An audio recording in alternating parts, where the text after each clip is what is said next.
Imagine you're a bar owner. You're located in a prime spot in a prime city.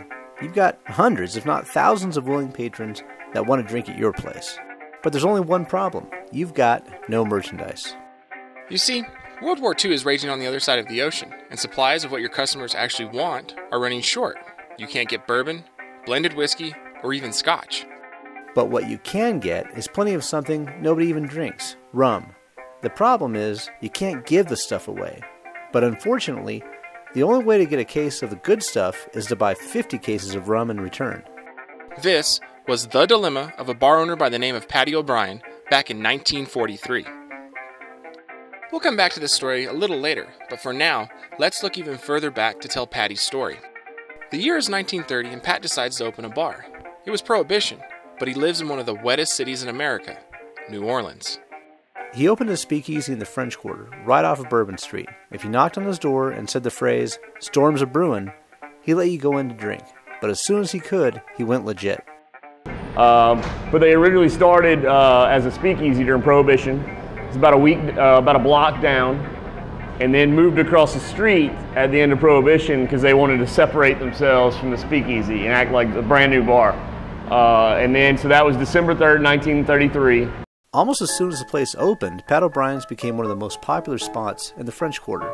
So popular, in fact, that by 1942 he had to move to its current location on St. Peter's Street. The building, built in 1791, gave Pat a sprawling complex to entertain his guests.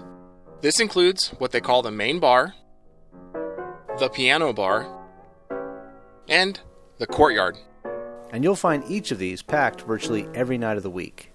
People flock to patios. It's become a go-to stop for New Orleans visitors. If you're near Bourbon Street, you have to stop here.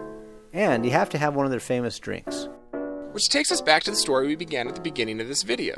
How does a bar owner get rid of hundreds of cases of rum that nobody wants? Answer, he invents a new drink that everybody will want to try. So they had a little bartending contest to try to figure out what can we do to sell rum, and that's how this came about.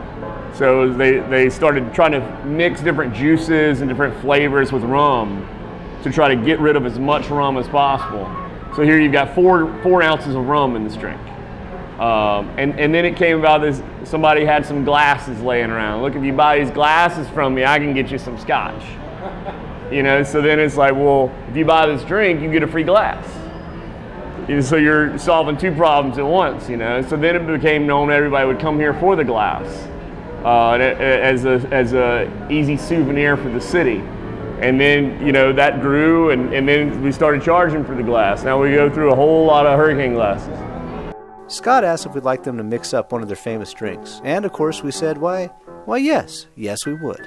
All right.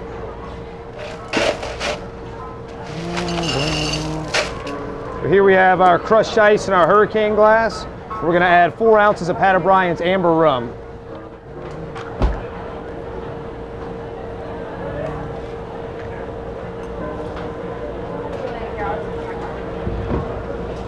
All right, we're going to top it off with 4 ounces of hurricane mix.